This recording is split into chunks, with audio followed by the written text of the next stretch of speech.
take a few questions from the floor before we do the Oprah show. Get some water, please do.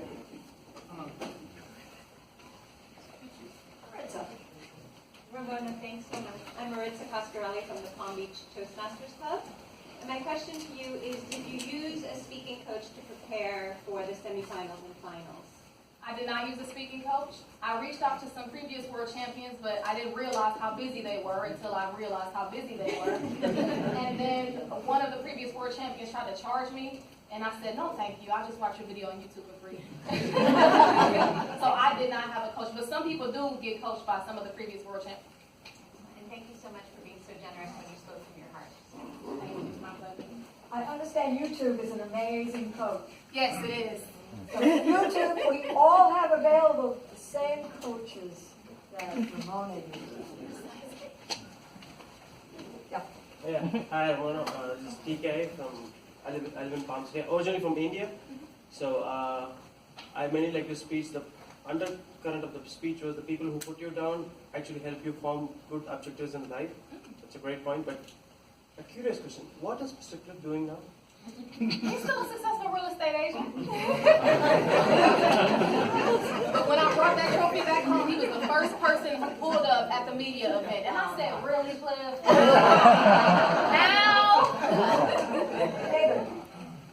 I'm David Moore with Riverwalk Toastmasters. Do you still stay in contact with your number 2 and number 3 competitors? I absolutely do. Sherry Sue and Anita Fain Taylor. I just texted Anita Fain Taylor this morning. I absolutely do. Andy? Thank you very much for being here. My name is Andy Byrne. I'm the Division B Director. The one question that I have for you is, you identified a gap that you can now fill. There were no manuals for you. But when are you writing the manual to help others? I think that probably would take away from everybody's individual journey, because if I map out everything that I did or that I thought you did and then you didn't or did do it, I just think it would take away from the genuine and authentic journey. So I'm not going to write the manual. Maybe some of the previous world champions will, but I'm too artsy-fartsy to do that. Just go out the window. Just let me push you out the window and just throw you in the lake and you learn how to swim. Would you believe she's not even selling anything? No. Hi. Oh, sorry. Good evening, Ramona. Thank you very much. I'm Kathy Jerome, and I'm part of the corporate office depot Toastmasters, and I commute all the way from Miami, Florida, the city of Miami Gardens. So thank you so much for investing in our lives. So what's next for you? This has been my dream, and so now, aside from the traveling, of course I'm building, because I started my speaking business in 2011, the Ladybug Speaker LLC. But when nobody wants you, you're not going to call the Ladybug Speaker in a little small town and say, hey, well, you want to come and speak to my corporate club and my reputation's on the line? So now I just want to do more speaking. I want to build my business. I want to do some movies, do some acting. I want to write some more books. I want to start a gavel club for the young people. I just want to do everything I can. I bet you want to get paid. Well, you know, I am more. I want to get paid more. How about that? Yes. Excellent. Excellent. Let's see. Some of you. Hi, I'm Helen Gillette from Fort Pierce Toastmasters, and I just wondered how old your son is and if you're able to take him on your travels. Oh, Ryan is 6, and I haven't taken him yet. I'm going to go to China twice next year, so I'll take him to China. But I think right now he'll probably be there trying to get up here and just all over the place at 6. So, but next year I'll take him. And I think that I know that there are some gentlemen here who are very logical, who's like, okay, your story was great, but give me some speaking tips.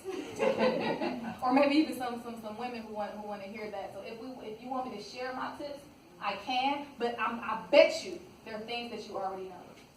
Yes, sir. So my name is Patrick Alexander. I'm probably the one that came the quickest. I came from Kendall. My club is the landing. Sorry, my club is the landing. I'm the president of the Landing Toastmasters. I'm also the area director for Area 52. And I just want to thank you for being here. You are our motivation, and it's my motivation. And I saw you speaking, and I said that I can do this. With that said, I have a question about the contest. Why did you change your speech? Was that by choice or if you have to? And also, did you have the whole speeches going in or did you prepare it? Just give us some background with that process. Absolutely. From the club level through the semifinals level, you can use the same speech. But once you get to the final stage, you can't. You have to use a different speech. And I had a different speech prepared because if you win at the district level, I strongly suggest that you start preparing your other speech, your world championship speech. After you win at the district level, that's when you prepare. So I had a speech prepared. I forget the name of it. Q, you probably know, but I forget the name of it. I think it was called When I Was 25 or something like that. And that was initially my final speech. It wasn't still standing. But when I got up there on the semifinal stage and I realized that these are going to be a few of the same people that are going to be on the final stage, the energy that I picked up on, I knew that the speech that I had written in my living room in front of my laptop without considering my audience, it wasn't going to be the speech that they needed to hear that evening. And so I scratched it. And I don't recommend that either, but I'm a feeler. I'm a feeler. I'm emotional. And I knew that the feeling that I got after I came off the final stage, it wasn't going to be the same. And the speech contest was Saturday. The semifinals was Thursday, so I scratched the speech Thursday. And I called one of my club members, Heidi, and I said, Heidi, I scratched my speech. I have to come up with a completely new speech. What do I do? And she told me to go to sleep. She said, go to sleep and take a nap, and when you wake up in the morning, then you can start working on it. And I did exactly what she said, and the next day it came to me. Now, it was a revamp of a previous speech that I had done called Unbreakable. I did Unbreakable at the district level in 2015. It was a revamp of that, but I still had to put the meat on it and had to readjust some things, and then I practiced it a lot. And I did have the help of my district directors to help me, give me feedback and add a little bit of this and a little bit of that. And I hope that answers your question. I kind of just went all around Mulberry Bush. Yes, sir. Hi, Pete Seidel with the Palm Beach Toastmasters. I'm really curious, why it seems like the travels and highlight over the Arab Mideast countries. What drew you there? They always invite me. These are the invites that I'm getting. I'm getting a lot of invites from the Middle East. And if other countries invite me, I'll go. But that's where the majority of the invites come from. And they're like quick and fast. So that's where the majority of the invites came from. And they treat me very well, and I'm going to keep going back forever and ever.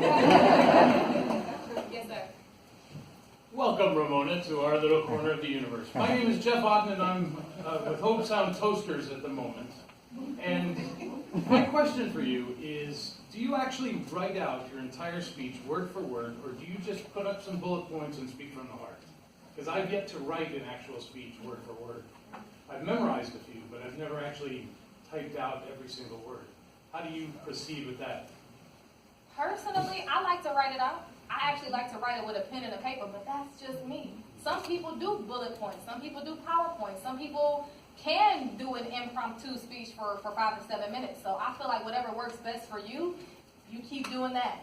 But for me personally, I like old school pen and paper in my notebook, write everything out, and I like to see the scratches and the words and the indentations, and I like to see my errors and the things that I've omitted.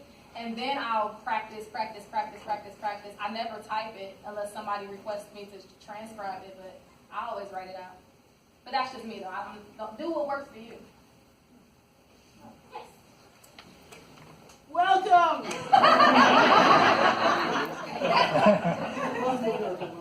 I'm Phyllis Sidersky, for those who don't know me, immediate past president of PBAC, and a while ago, area governor. My question to you is, in all your recent travels, what do you find are the differences between the clubs in the U.S. and the clubs in the Emirates? The passion.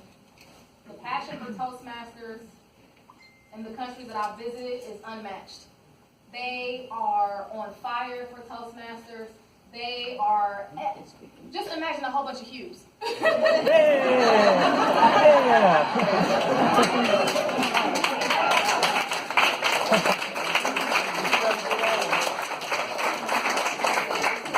has 4 DTMs. He's working on his 5th, I think. I have a CC and I'm the world champion. So, and he he was so passionate that he reached out to me to come. And so they're on fire. They make it a way of life. It's not, oh, if I don't feel like it on Monday, I'm not going, or oh, I lost at the district level, so I'm never coming back to Toastmasters ever again. It's a part of their lifestyle. Because for people outside of America, it's more than just a club that we meet at.